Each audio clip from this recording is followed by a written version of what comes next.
Hi, marketers. This is Dots, and welcome to the Marketing Leadership Podcast. With me here is Mark Schaeffer, Executive Directors at Schaefer Marketing Solutions. Mark is one of the marketing goats, greatest of all time, a global recognized keynote speaker, marketing strategy consultant, college educator, and author of 10 books. We will discuss growing commercial value by building brand communities, which is one of my most favorite topics. I know you guys are ready, so let's get it. Mark, it's an incredible honor having you on the Marketing Leadership Podcast. How are you doing? I'm great. I'm excited to be with you. Thanks for inviting me to talk to you, Dots. Yeah, absolutely, absolutely. So let's get right to it, shall we? Do you want to tell us a bit about yourself, your background, your role? I know you've had what looks like a heavily marketing career, so we want to hear all about Did you say heavenly or heavy? Either one could it. work. Heavily. Either one would work. Yeah, I Ah, mean, it's really been wonderful. I spent most of my career working for a big Fortune 100 company. I was a global director of marketing there, and then started my own business about 15 years ago. And I feel like I was like the right person at the right time because social media was just starting to become integrated into mainstream marketing. I just found mm, that endlessly fascinating. Started blogging, and my blog became popular, and that led to books, and books led to speaking, and speaking led to consulting. And so today, um, I consult with I consult with a lot of big brands, like Adidas or Adidas for people outside America, um, like Merck and Pfizer, Microsoft and Dell, and I've done hospitality, lots of different types of companies. But I mhm. also have a place on my site where anybody can sign up for an hour of my time. So it's not just big companies. I'm a keynote speaker. As you mentioned, I've written 10 books, and I'm also a university instructor at Rutgers University. And then at the end of this year, I'm also going to start teaching a class at the University of Tennessee. Interesting, interesting. What are some of the lessons that you've learned from a marketing perspective that you think younger marketers can learn from, throughout all these years? And what would you say is maybe the top one or two or three lessons that you think we can take away from your career at this point? Well, the thing that's been weighing on me most right now, thoughts, is not necessarily a lesson from the past, but how do we look at the future?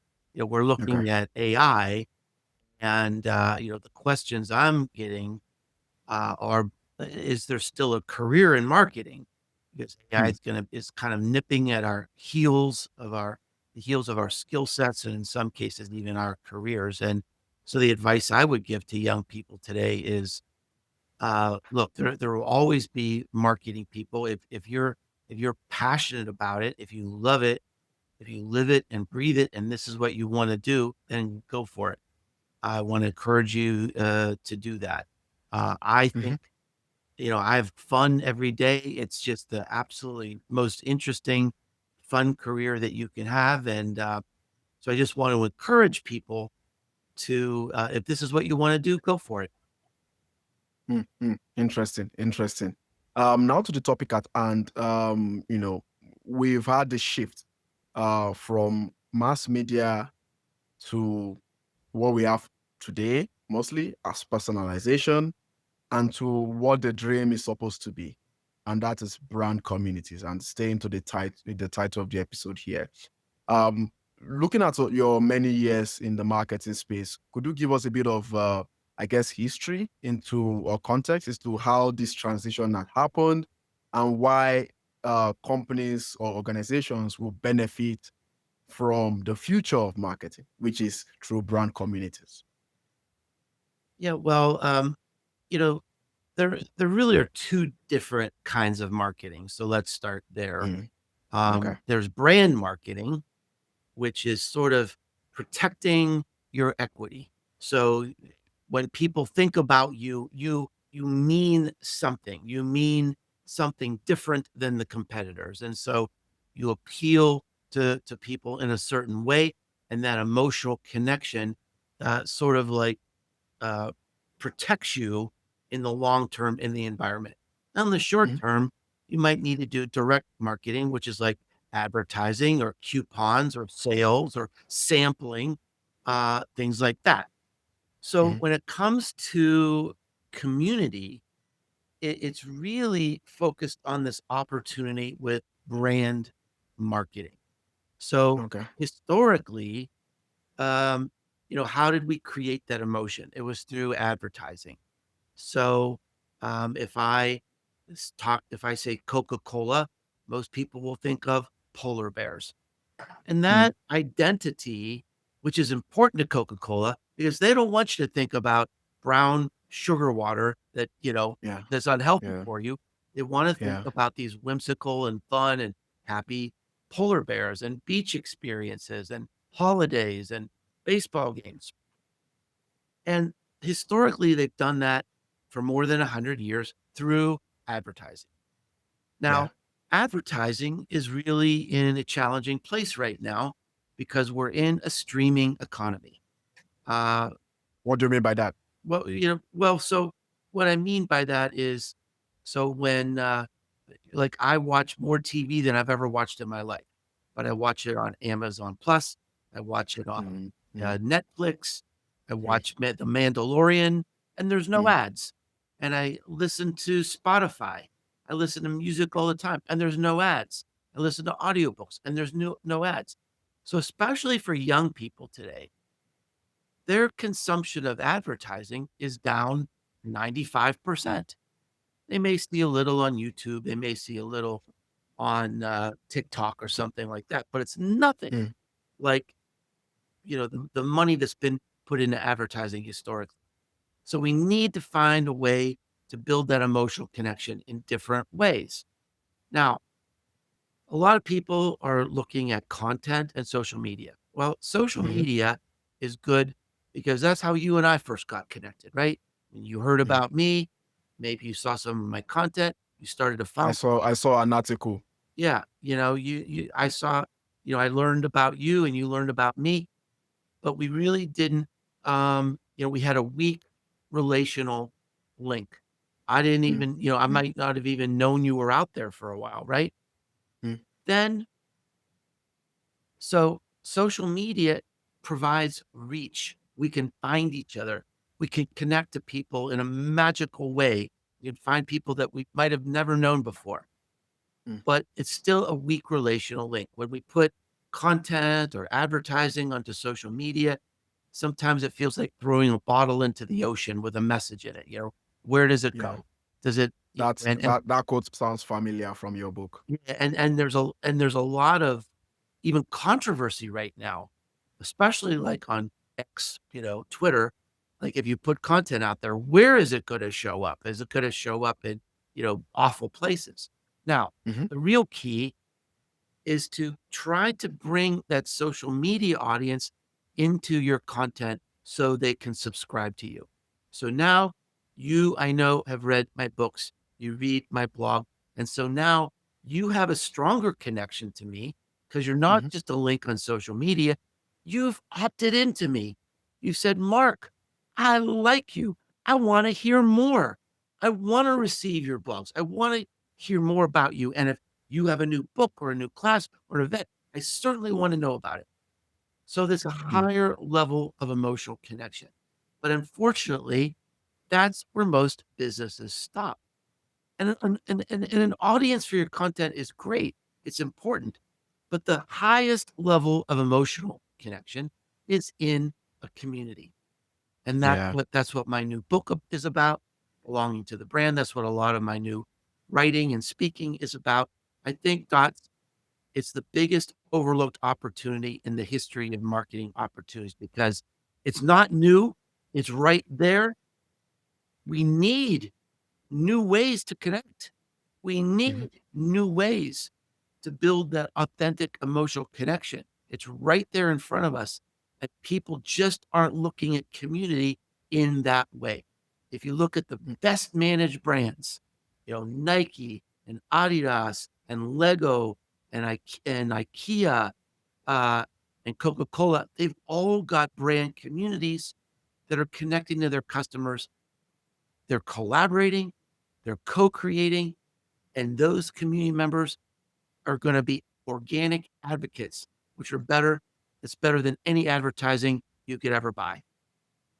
Yeah. And honestly, I there's a new trend right now. You've probably seen this. Folks like Chris Walker and so on, talking about demand generation and how that is really the key or the secret sauce when it comes to driving sustainable revenue. People like him focus mostly on the B2B side, but we also know that this helps a lot in the B2C side. And having learned more about this subject, I figured that honestly, having communities is the way to go.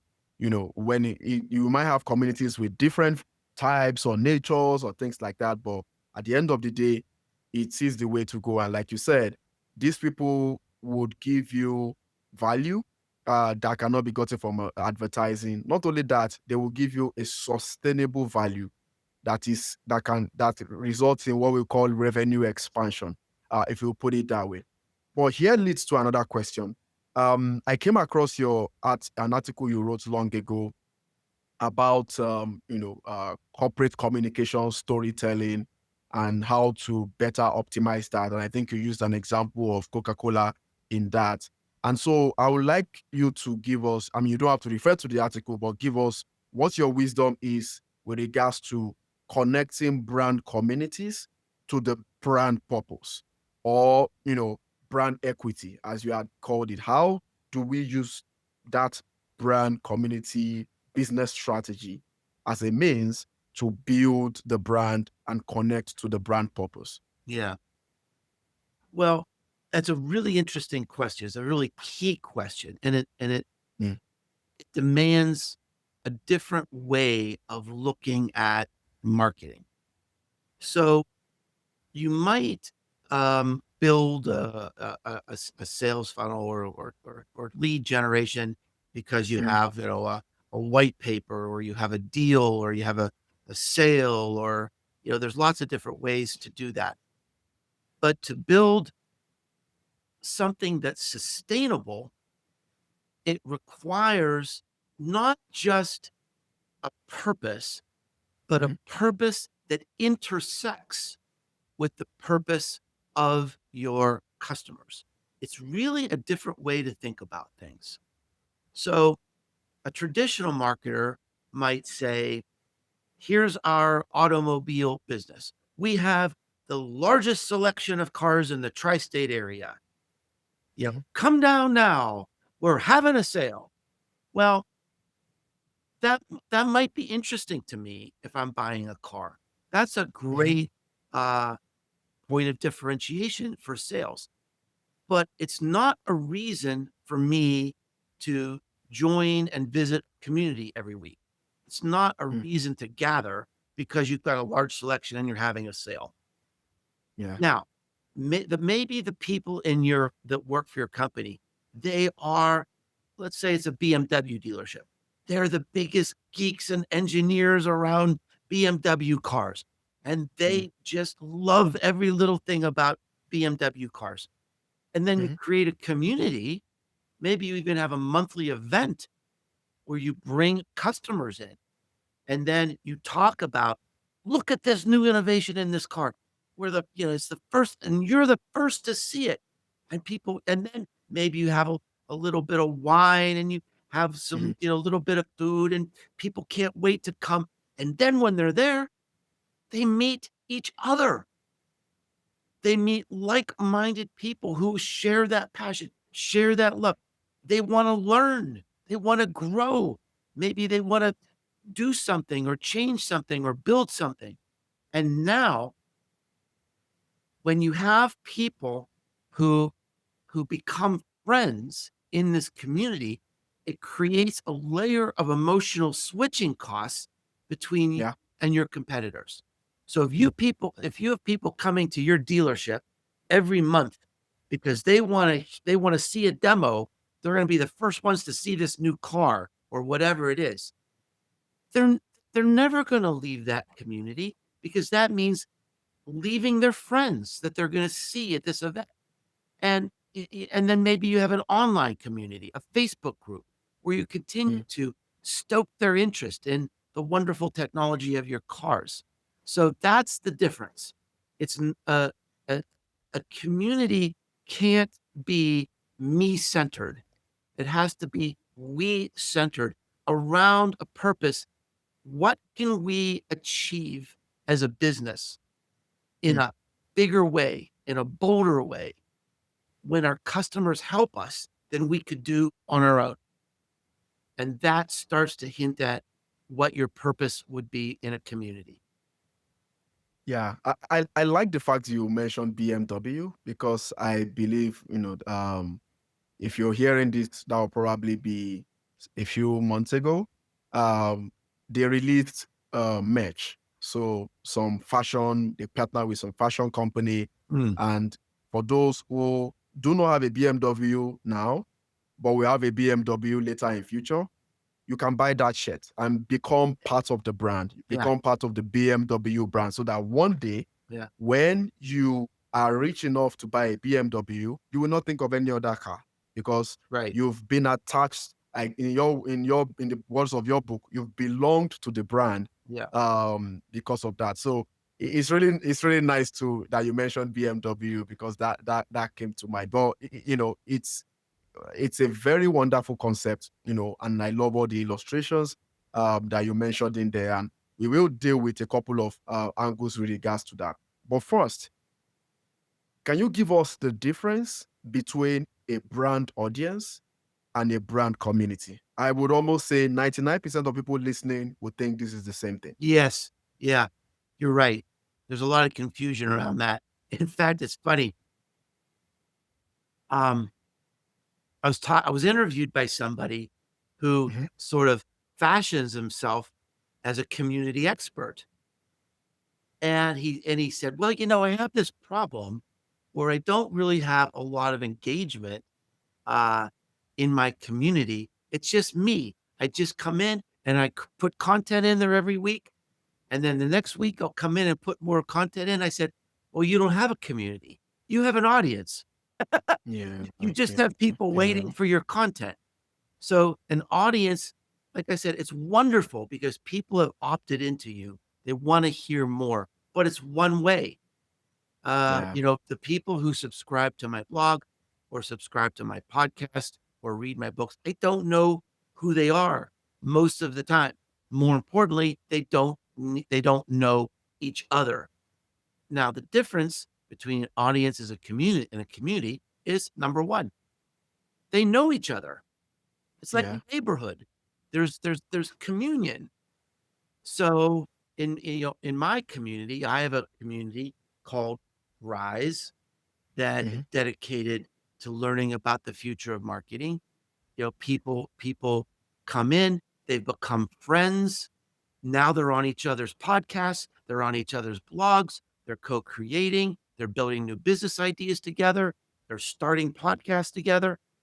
And so it's like a neighborhood. They know each other and we're learning so much from each other in this community. Y- Why would they leave? Because it's just a place where they belong. So that's number one. Mhm. Number two, we've already talked about this idea of purpose. There's got to be a reason for them to go. It's got to be more than, we have the greatest selection of cheese, or we have the fastest service in Pennsylvania. You've got to have this unifying purpose that's bigger than you. It has to Yeah. really be accomplished with the help of your customers. And then the third part is that you have to kind of give up control and let the community evolve. And that's Mhm. another thing that's really different and perhaps counterintuitive to how we normally have thought about marketing and controlling the brand, our logos, the color, the message. You know, uh, a brand community shifts and evolves, but that is the power. And let me give you an example. So Sure. when I started my community, which is on Discord, I thought, Mm, well, if people are interested in my community, they must be interested in the things I'm interested in. So I'll have little chat rooms about a speaking career or how to write a book or personal branding. And today, those are very nearly the most empty rooms in the whole place because the community came in, these smart marketers from all around the world, and they said, we've got to learn about AI. We've got to learn about the metaverse. We've got to learn about Web3. And we want to do experiments in these things. And they mm, took me new ways.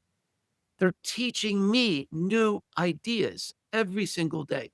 Now, it's helping me be a better marketer, a better mm, consultant, a better mm, educator, a better writer. Now, mm, think about these thoughts. Think about scaling that to a brand. If mm. you've got a community saying, have you thought about this? Have you thought about this? Have you tried it this way? Have you tried this idea? Wow, what an amazing opportunity. And like I said, it's almost entirely overlooked by business today. Yeah, it's completely overlooked because it's always as you described it, and this sort of match with my preparation on this episode, one to many. Yes, brands have moved away from one to one and stuff like that, or whatever that is. But we have one to many through subscriptions and things like that. But we have what I might be looking at today as many to many through communities. Yeah, yeah, yeah. And brands just following that. Brands should not, and I guess if you agree with me, you can add to this. Brands should not determine what goes on with those communities. We are simply following what the audience is saying regarding the brand and using that to improve our businesses. Is that sort of how Well, we should look at it? yes and no. So, Okay. I'll put two kind of caveats around that. Mm, Number one, the the purpose of the leader in a community, or perhaps the brand in the community, is to make it a safe place that acknowledges people, that respects people. So if you let people go off the rails and it starts becoming politicized and hateful, then it's all going to crash. So that's true. so you can't let people go in a certain way. Now, the other thing is that your community is going to become known for something. So my Mm, community is known for we want to discern the future of marketing to help us all be relevant in our careers. mm, Someone came to me with an idea. He said, what if we set up this room where we solved each other's current business problems? Now, that's a really good idea, but it doesn't fit my community. I don't want that. I don't want people spending their energy trying to figure out, why this gadget doesn't work. I want to yeah. I want to keep it focused on our purpose, which is discerning the future. So my response to this fellow was, look, that's a really great idea. I don't think it belongs in this community. Start your own community. It's a great idea. So I Mm, think those are the two exceptions in terms of letting everybody do their own thing. You've got to have some riverbanks in place to make it a healthy place and a useful place for the brand. yeah, yeah, that makes sense. I would like to explore now with you, Mark, some of the strategic approaches to building brand communities. And the first one is when I read your book, what immediately came to my mind is that we need to have a community-based marketing funnel. Everyone knows the standard funnel: awareness, consideration, decision, loyalty, advocacy, and there are different other kinds of funnels out there beyond the scope of this episode. But do you think there is a thing like building a community-based funnel? And the reason why I'm saying that is that I personally don't see brand communities as just a part of a strategy. I'm seeing it as the strategy that needs to integrate the marketing strategy that needs to integrate with the business strategy. Yeah. So could you describe if there is a thing like a funnel stage or community-based funnels, Yeah. and how does that work? Well, it's a really interesting question. In some ways, Dots, it might be an existential question. Okay. And here's why I say that. Here's why I say that. I think perhaps the biggest problem in marketing today is you've got leadership at companies that say, all right, we need marketing to generate demand so that we can make our quarterly sales goals. So that means we're going to, bombard people, and we're going to interrupt people, and we're going to uh, try to manipulate people into Mm, this funnel.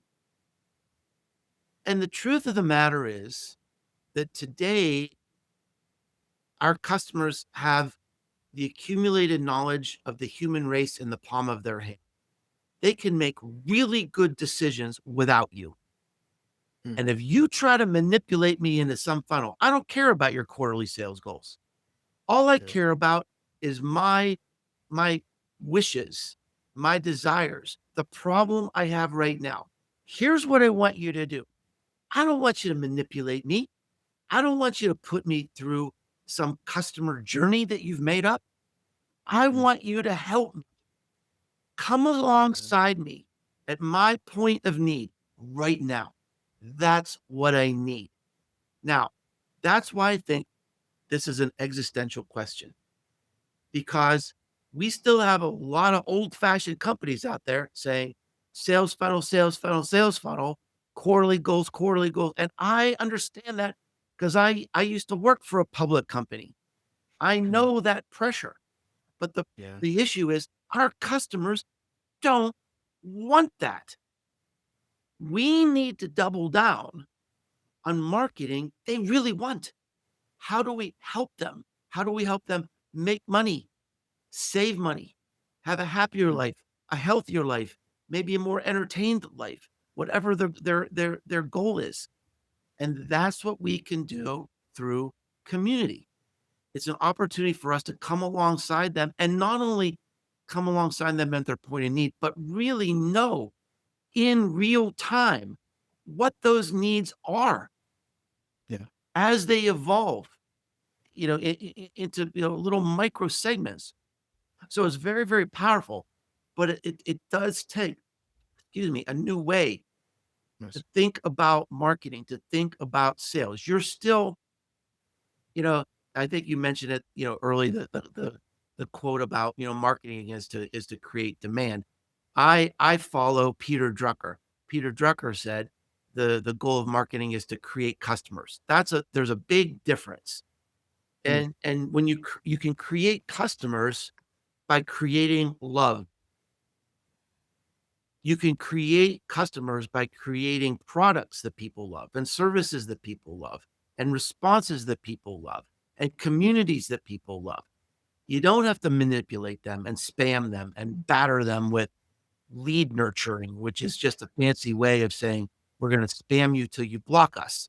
until you leave us alone.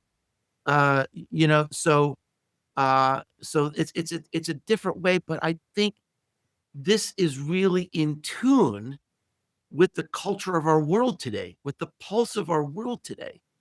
Mm, And people, if people think they're being sold to and manipulated, they're going to run away from you. If you think you're really trying to understand and help them, then they're going to stay with you always. Interesting, interesting. And if you're listening, it's, I guess, from a digital or from a marketing transformation perspective, is a very just using Mark's word on existential here. It's a very hard pitch to make. But what sometimes works for me is even internally building a marketing operation that functions like a community. I am more of the school of thought that says always communicate with stakeholders as regular as possible, like you are in a community, which will make them appreciate progress versus targets.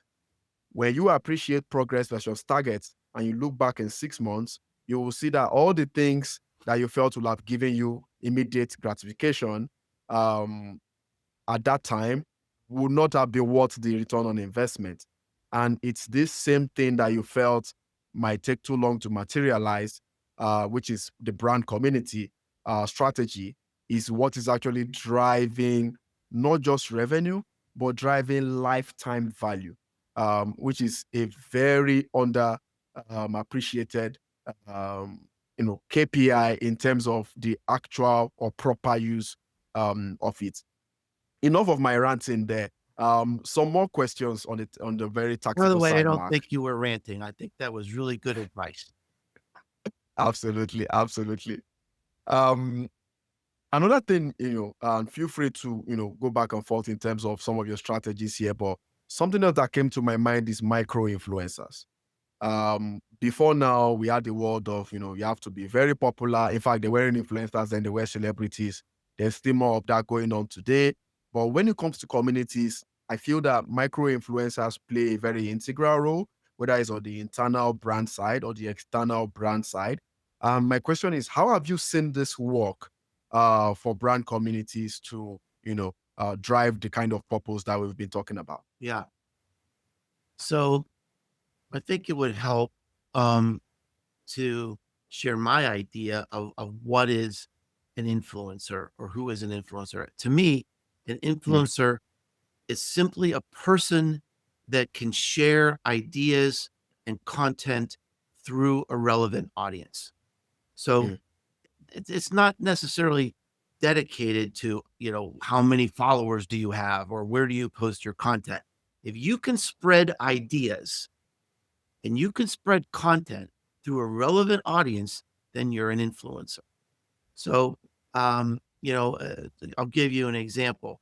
yeah. At when the pandemic lifted, my travel started, going high again, and I needed a new suitcase. So I thought about a friend who posted something about a suitcase like 2 years ago.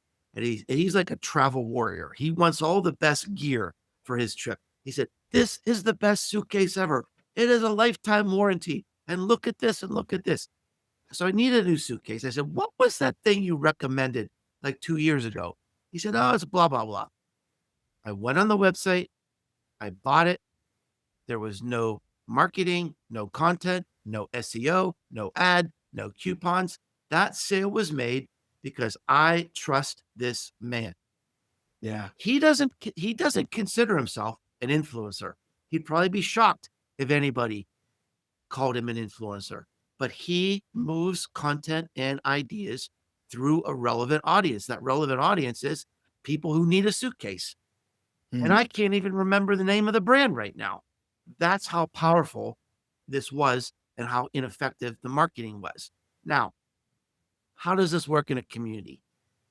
Well, in a community, if you've got people excited and they're sharing content and ideas, mhm. naturally, that's going to start moving outside the community. In my marketing community, we have little meetings in the metaverse. Mm. And, we're giving presentations in the metaverse. We had a generative art show in the metaverse. We're doing all kinds of Wow. fun things. Well, at the end of our, at one of our events, we were on this fake digital, uh, we were in a penthouse in the metaverse on a ski slope. And when we were done, we saw the penthouse had a hot tub and we could jump into our digital avatars could jump in the hot tub with our clothes on.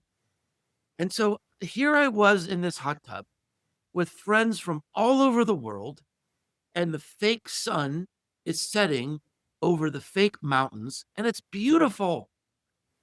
Wow. And people took pictures of this. They took screenshots of this beautiful scene and were talking to each other, friends from all over the world, and it was beautiful and it was sublime. And they took that picture and they put it all over the internet. Wow. Look what I did today. Look at this. Look at these friends that I talked to. So everyone who did that was an influencer. And here's what happened, Dots. People said, Mark, I saw this picture. That looks really cool. I feel like I'm missing out. Can I join your community? Hmm. So it's marketing without marketing. Hmm. I'm marketing my community. I'm not doing any marketing at all. I'm creating a community. And the community is going out saying, I love this. This is my most amazing place. Come join. And that's the best marketing you could ever have. Wow, wow, interesting. I have two follow-up questions on each of your stories. The first one is on the suitcase story, and it seemed like as if what came to me is when it comes to measuring revenue attribution, whether it's B2B or B2C, there's the last touch, first touch, and now there's the data-driven attribution. But in reality, if we go back to the position-based attribution, it almost feels like community is always at least the first touch and sometimes the last touch. Like it's almost like the only touch in some cases, because what you said, people trust other people. Would you agree that when it comes to people starting a buying decision, the first thing they want to do is ask someone else who had spoken about it or who might have an idea about it before even going on Google? How do you see that? Or am I just patronizing brand communities too much? Yeah. Um, it it it it actually depends on the value of the product. Hmm. If it's something that you're going to buy that's under $50, probably doesn't matter what anybody else thinks. But if you're going to buy something, 50 to $500, you're probably going to look at reviews. You're probably going to want to ask somebody else. If it's over $500, you're going to want to probably ask multiple people. So in some cases, it depends on, the value, the value of the product. Yeah, I would argue that, from a business strategy perspective, the higher the lifetime value, the better, or the higher the average order value, Mm. the better. So if I would use what you're saying now, that means it's true for higher value products and services, which is really where companies want to be. Yeah, You know, yeah, yeah. we, I think that's probably right. Yeah. yeah. So that makes a lot of sense. The second question is about the metaverse story. And thanks for sharing that example. I just want to find out from you, like, do you think um, building brand communities has been a very effective tool for driving a virality or a brand movement that leads to things like, high content retention rates and massive revenue turnover revenue results? Or is that again just me just thinking out loud? Well, let's start with the sobering fact that 70% of brand communities fail. Ooh. And the main reason that that they fail is because the underlying company strategy is to sell stuff. Yeah. No, people they're not going to want to belong to a community and make friends if all you're doing is trying to pluck money from their wallet. Got to be something else. Yeah. So most companies are short-sighted. They go in it with the wrong way. They go in it with the wrong culture. They go in it with the wrong people, and it fails. I want to go back. I want to tie this back to your question about attribution. Mm. One of the most interesting communities I profile in my book, belonging to the brand, the new book, is Sephora. Now, Sephora sells cosmetics and skincare solutions. They have a brick and mortar store in every significant city, uh, maybe in the world. Mm. But 80% of their sales come through their community. They have 6 million people in their Wow. community. Wow. I estimated that they're spending $1 billion a year on their community. Wow.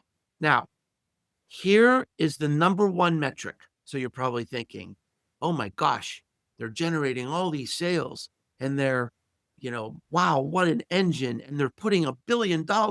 They want to look at the ROI of this. Here is their number one measure: engagement. Yeah. See, it's a new way to think, because what does engagement show? Engagement shows relevance. If people are talking about us, we mean something. Mhm. If we're giving them ideas and new products and new services that are meaningful, they're going to want to share it. They're going to want to talk about it. So if the rate of engagement is up, then that shows we're doing a good job. We're relevant to our customers, and that's a leading indicator of sales. That's their Mm. total attribution model. Wow. And again, it seems counterintuitive, and they probably have models that can predict, um, where things are going. I think it's too important to the company to not have something like that. But Yeah. it's not always necessarily, um, some sort of financial attribution indicates the health of the community, because if it's relevant and exciting, they're going to bring more people in. They're going to be bringing, it's that organic advocacy that we talked about. And, Yeah. and, and that's why, look, I've written extensively about how, when it comes to social media, I am not a fan of engagement as a measure. Mm. I think you can engage yourself broke with with no attribution to the bottom line. Mhm. But again, things sort of flip in uh in uh in a community environment. It takes us to we have to relearn a few things, and this idea of attribution is probably one of them. Yeah, I mean, I think one of the things that may have caused this paradigm shift is the fact that customers are becoming very much aware, self-aware. They can see a lie from far away. There's so much uh, demand or test for diversity in today's world, and so community gives a sense of that. We've spoken to Brian Kramer on this podcast, the human-to-human communication, and with that, you know, creating that environment, helps you to, again, just, I think it's a very perfect title, belong to that brand and uh, give them whatever, they need, even without them asking, because there is so much relationship that has been built in there. From a tactical perspective, I'd like to get some examples. You've mentioned a couple for sure. And if you're listening, you can maybe rewind to see what those examples are. But what are your top branding instruments that can be used to cultivate a sense of community, among diverse customers or diverse individuals at a global level? What are some of the um, resources that brands can use through which um, people feel a sense of community and they feel a sense of, say, ascension within that community? Yeah, I like that word. Well, the most important thing isn't really a tool or a tactic at all. It's the Okay. it's the culture of the company. So if you've got a culture that's always be closing, always be selling, that's probably not going to work in a community. But if Mm, you're someone like, Patagonia says, the most important thing is sustainability and the environment and responsible outdoor recreation, then, everybody believes that. Everybody understands that. And that's going to be a culture that truly enables a great community. Um, then we already talked about this idea of purpose. It's important to really establish a purpose that unites with your customers. mm, And then I think you need to give people something to do at mm, least in the beginning. It could be content. It could be a class or a workshop, or in my community, we have special guest speakers that come in. mm, Um, and that gives people uh, a reason to come in, and then you start to see leaders emerge. So now, I mean, my community is more than 2 years old, maybe 2.5 years old now, and mm. almost everything in my community is not run by me. Our discussion groups, our chats, our events, our metaverse meetings, they're all run by somebody else. Mhm. And but you have to sort of prime the pump a little bit.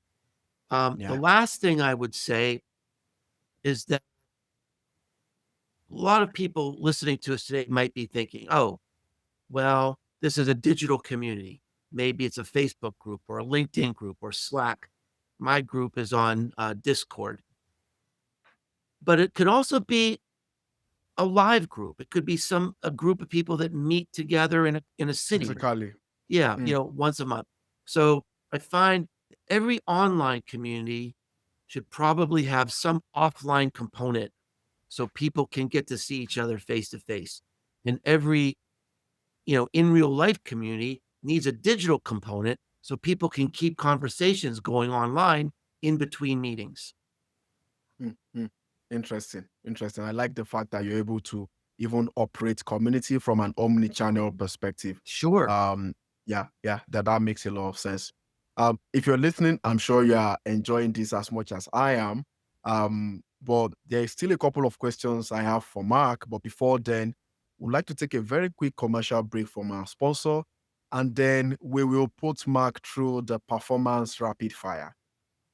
If you're listening, don't go away. We will be back in a few seconds.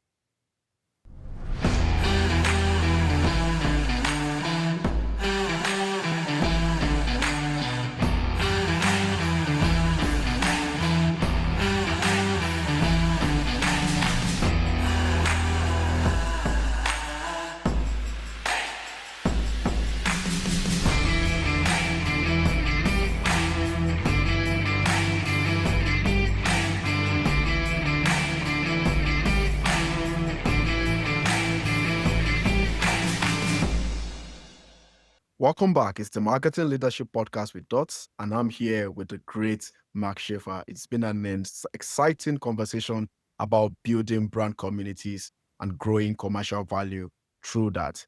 I have learned a lot prior to this interview, and I've made some strategic decisions. And if I were you, I will be doing the same thing right as I'm listening right now. But before I ask some further questions, a little bit of fun with our performance marketing rapid fire, or the performance rapid fire. So, Mark, I'm going to ask you three questions, and I want you I to hate tell me the I truth. hate rapid fire. I I'm And a I, don't- I'm a slow thinker, Dots. Be be gentle. Be gentle with me. I will be gentle. I And, need like questions like coffee or tea, cats or dogs. That's about all I can handle. no, we're going to be very gentle, and feel free, as long as it's the truth, you're welcome to take as much time Okay. as you want. All right. Okay. And you look ready. So let's go. Three All right. questions. Question one. Coffee. What? Coffee. Wait for me. Ah. So, what is your best marketing KPI? And I don't want to hear sales. Social sharing. Because if, Social if sharing. people are sharing your ideas and content, that shows you're doing great work. And that's a great KPI because it drives the right behavior in your marketing agency or department. Love it, love it, love it. The next question, um, this one you might need some coffee for.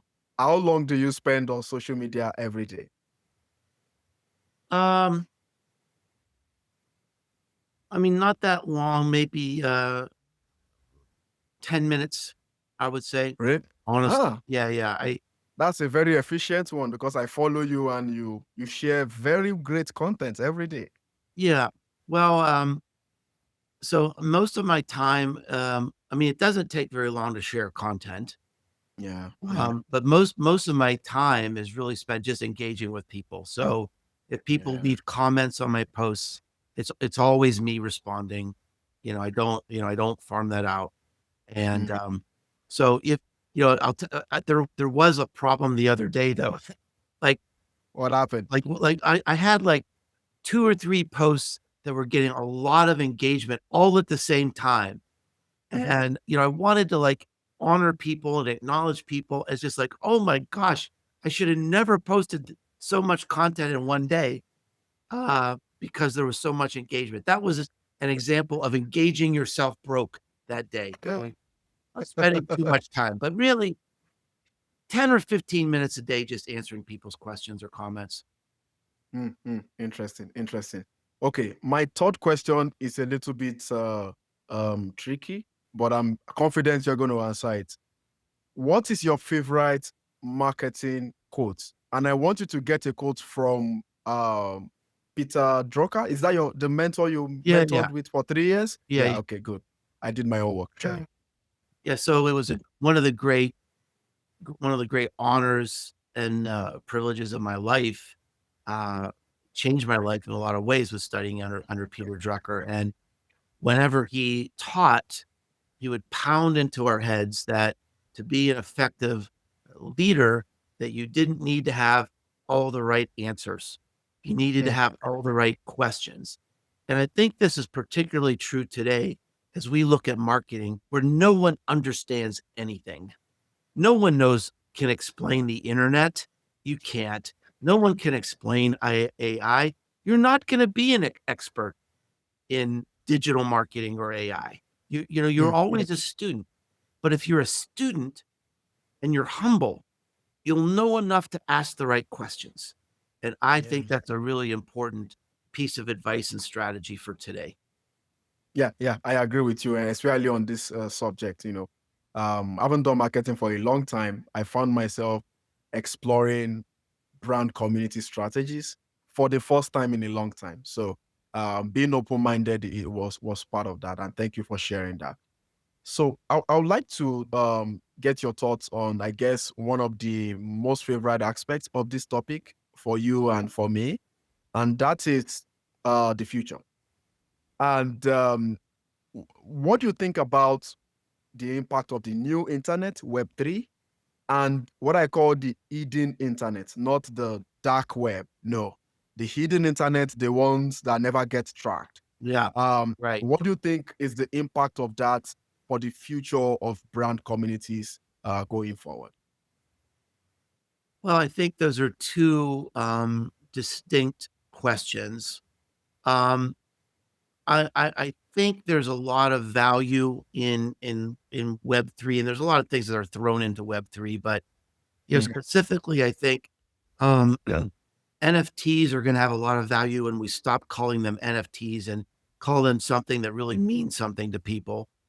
mhm. Um, I'm a baseball fan, and someone is selling like these Cards. collectibles, these Yeah, cards, yeah, yeah, that yeah. are tradable. Oh, they're NFTs, right? So that's I think there'll be a lot of value in that when NFTs and other Web3 assets become tethered to our real life and real everyday words that we use. Mm, Now, this other idea of these hidden communities, it's gonna first of all, it's a very good trend because here's one that I think is sort of astounding. I saw yeah, this research that showed adults aged 22 to 32. Last year, 24% of them were on Discord. This year, yeah. in 1 year, it's 46%. Wow. Now, that to me is astounding. And here is the implication for marketers. We don't see those people. We Yeah. can't hear those people. So all our investments in social listening platforms are becoming obsolete as more Mhm. and more people hang out on Roblox, Fortnite, other metaverse properties, Discord, private messaging. They're And in, these are people with high buying power. yeah, they're invisible. we're having incredibly deep, meaningful conversations in my community that will never be seen by a brand. Mm. So, number one, it's healthy because we have these safe communities where we can have these honest conversations. So that's great. But Mm. there is a marketing challenge here. How do we show up as a brand in these communities in a helpful and meaningful way that we can become part of the community because we're not going to be able to see them in our listening platforms? Mm. Mm. Mm. Interesting. Interesting. We could go on and on, Mark, and but it's been an amazing time, trashing this topic with you. I think maybe because of my own epiphany about this, I think most people listening now see a good opportunity in engaging with brand communities, creating brand communities the right way and avoiding some of those pitfalls that you mentioned, and uses that to drive the right um, brand equity, driving the right, even product innovation, and at the end of the day, increasing lifetime value. If I have to refer back to what I said before, I know many people know you and you share a lot of great wisdom, great perspective, but there might be some who don't. So, where can future marketers follow you, especially in your community? Well, it's really easy to find me. You don't have to remember my name or how to spell my name. You just have to remember businesses grow. So if Oh, you can remember businesses grow, that's my website. You can find my blog. My podcast is called The Marketing Companion.